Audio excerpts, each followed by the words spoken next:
Drama serial मेरी बहुएं में तो रोज़ बरोज़ अब आते जा रहे हैं बहुत ही शानदार किस्म के ट्विस्ट। ड्रामा बहुत ही इंटरेस्टिंग होता जा रहा है।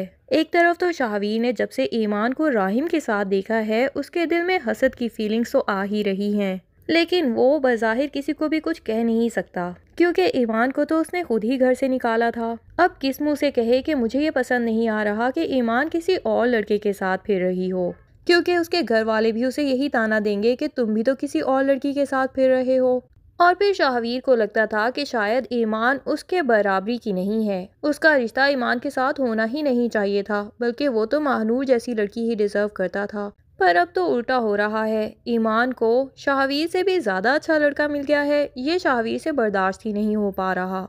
उधर ईमान है कि जो इस बात की टेंशन लेके बैठी है कि जो आज हो गया वो नहीं होना चाहिए था। बिला वजह ही शाहवीर ने मुझे राहिम के साथ देख लिया और पता नहीं वो मेरे बारे में क्या सोच रहा होगा। पता नहीं ईमान इतनी टेंशन अभी तक शाहवीर की क्यों लेती है। जब उसने छोड़ दिया है तो आप भी उसको छोड़ दो और आगे बढ़ जाओ। वैसे भी जिंदगी में आपको इतने अच्छे मौके मिल रहे हैं, तो फिर क्यों इतने जहरीले पास्ट को याद कर करके उदास होती रहो। मुस्कान अपनी बहन को खुद ही तसल्ली देती है कि आपी, आपको इस बात की टेंशन लेने की जरूरत ही नहीं है। शाहवीर भाई जो भी सोते हैं उनको सोचने दें। क्या उन्होंने कभी बैठ के ये टेंशन ली होगी कि आप उनके बारे में क्या सोच रही हैं? तो फिर आप बिला वजह फालतू की टेंशन क्यों पालें? और फिर ईमान भी वाकई ही यही सोचती है कि मैंने फालतू की टेंशन ली हुई है और थोड़ी तसल्ली हो जाती है उसको। बहरहाल शाहवीर जो कि पहले ही ईमान को मिस कर रहा था, अब उसकी पहली मुलाकात होने वाली है अपने ससुर यानी आसिफ साहब से, और वो भी इतनी शानदार किस्म की होगी जो आसिफ साहब को हमेशा याद रहेगी। क्योंकि शाहवीर साहब जिसकी मोहब्बत में गिरफ्तार हो गए हैं वो ना सिर्फ लालची बल्कि बहुत ही बदलिहाज और बदतमीज औरत है।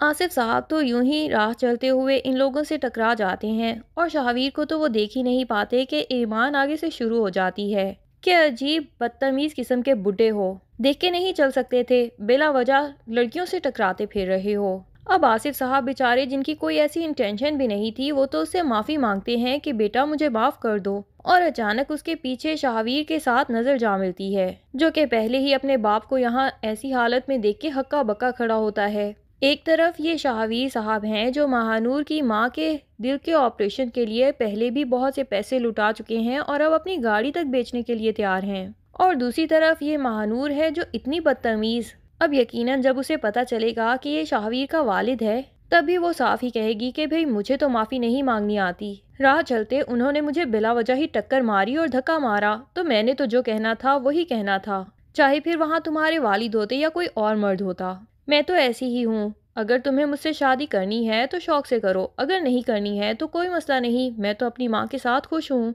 वैसे भी महानूर अब इस शाहवीर से जान छुड़वाना ही चाहती है क्योंकि उसे लग रहा है कि शाहवीर उसे मजीद पैसे देने वाला नहीं, तो ऐसे मुर्गे उसके किस काम के। और फिर दूसरा मुर्गा तो फंसने के लिए पहले ही उसकी माँ ने तैयार कर रखा है, तो अब उसे शाहवीर में ज़्यादा इंटरेस्ट नहीं, बस वो उसे ऐसे तरीके से छोड़ के जाना चाहती है कि शाहवीर को ये गिल्ट महसूस हो कि उसी की वजह से ही महानूर उससे दूर गई है, ताकि वो इसके ऊपर कोई केस ना कर सके या इससे अपने वो लाखों रुपए की डिमांड ना कर सके कि मुझे वापसी चाहिए। उल्टा शर्मिंदगी में ही इससे इतना दूर चला जाए कि दोबारा कभी लौट के ना आए, जिस तरह उसके पहले आशिक उसको इसी तरह छोड़ के जाते हैं। क्योंकि महानूर जब उनसे पूरे पैसे निकलवा लेती है उसके बाद उसे उन लड़कों में बिल्कुल इंटरेस्ट नहीं रहता, बल्कि वो अपना नया शिकार फांसने के लिए तैयार हो जाती है। इधर आसिफ साहब और अंबर बेगम का कुकिंग का बिजनेस भी बहुत ज़बरदस्त चलने वाला है। अंबर बेगम कह देती हैं कि अपनी ही दुकान के लोगों को क्यों, आप इर्द गिर्द की और दुकान के लोगों से भी पूछ लें, अगर उन्हें घर का साफ सुथरा और जायकेदार खाना चाहिए तो मैं सबके लिए बना दूंगी।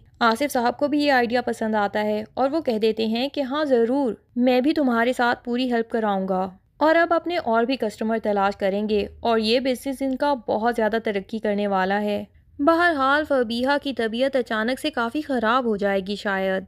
तभी अनमीर जो कि अपने वालिदैन के घर में ही होगा अपने वालिद से पैसे मांगेगा कि मुझे फबीहा को हस्पताल लेके जाना है, उसकी कॉल आई है तो मुझे कुछ पैसों की ज़रूरत होगी। अब बाप के पास जितने भी पैसे होंगे वो फ़ौरन से निकाल देगा कि ये लो, अगर मज़ीद भी चाहिए हुए तो मैं कहीं ना कहीं से अरेंज करके तुम्हें दे दूंगा। लेकिन अलमीर कह देता है कि फ़िलहाल इतने ही काफ़ी होंगे। अब उसे क्या पता कि फबीहा के वालिदैन उसे जिस अस्पताल में लेके जाएंगे वहाँ इतने पैसों से कुछ बनने वाला नहीं, बल्कि लाखों चाहिए होते हैं। बहरहाल वो माँ को लेके अस्पताल पहुंच जाएगा और फिर आगे आगे फिर रहा होगा। फबीहा को एडमिट तो करा दिया जाएगा, लेकिन अलमीर जब पूछेगा कि फिलहाल कितने पैसे जमा करवाने होंगे, तो काउंटर पे खड़ी हुई खातून उसे बताएगी कि फिलहाल तो आपको 2 लाख सिर्फ सबमिट करवाने हैं, बाकी का खर्चा बाद में बताया जाएगा। अब 2 लाख सुन के तो अलमीर की आंखें फटी की फटी रह जाएंगी, क्योंकि वो तो एक नॉर्मल चेकअप के लिए आया था।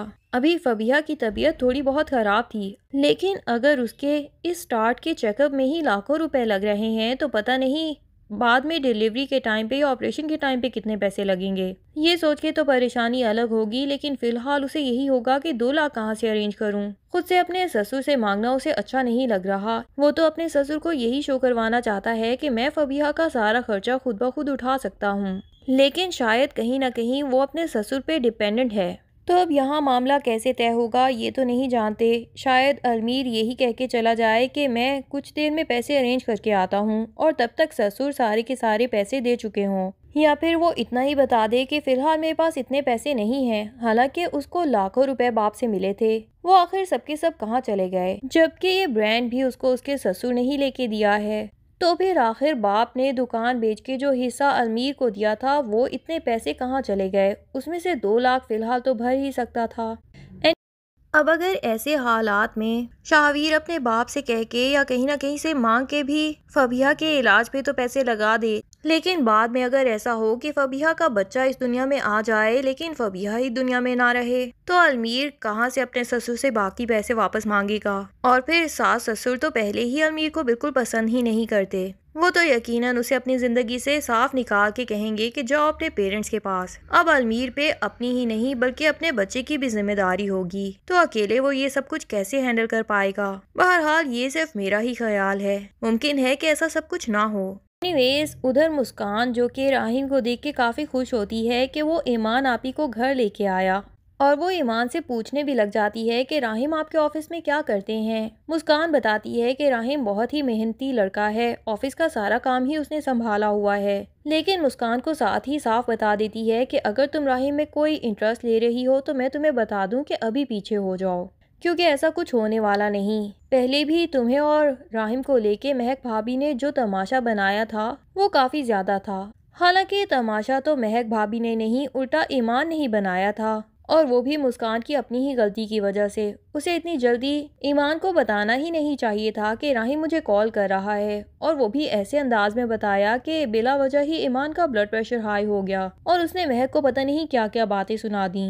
उधर महक भी यही चाहती है और अपनी माँ से साफ साफ कह देती है कि आप राहिम के लिए कोई भी और रिश्ता ढूंढ रखें, और उसे साफ बता दें कि उसकी शादी कभी भी मुस्कान के साथ नहीं हो सकती। बेशक मुस्कान बहुत अच्छी लड़की होगी, लेकिन वो ईमान की बहन है, और मैं बिल्कुल नहीं चाहूंगी कि ईमान के घर में उसकी शादी हो।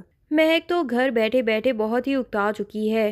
वो भी आर्यान से कहती है कि मुझे कहीं बाहर घुमाने ही ले जाएं। आर्यान कहता है कि फिलहाल तो मेरे पास एक फूटी कौड़ी भी नहीं है, तुम्हें कहाँ लेके जाऊंगा। तो महक बताती है कि मेरे पास पैसे तो मौजूद हैं, लेकिन आप कहीं तो ले जाएं। आर्यान को बड़ा शदीद गुस्सा आता है कि गाड़ी पे जब भी देखो शाहवीर ही घूम फिर रहा होता है। उसका कोई काम अब गाड़ी के बगैर होता ही नहीं। आखिर गाड़ी सबके इस्तेमाल के लिए है। वो गुस्से में शाहवीर को कॉल करता है और कहता है कि 10 मिनट के अंदर अंदर घर पहुंचो। इधर शाहवीर जो कि पहले ही महानूर को ये वादा तक कर चुका है कि तुम्हारी माँ के हार्ट सर्जरी के लिए मैं गाड़ी तक बेच दूंगा। अब पता नहीं अगर उसने गाड़ी ही बेच दी जिसमें बाकी दोनों भाइयों का और बाप का भी हिस्सा है, तो उसके बाद क्या मसला बनेगा घर में, ये तो हमें आने वाली एपिसोड्स में ही पता चलेगा। तब तक के लिए अल्लाह हाफिज। वीडियो पसंद आए तो लाइक एंड कमेंट करना ना भूलिए। शुक्रिया।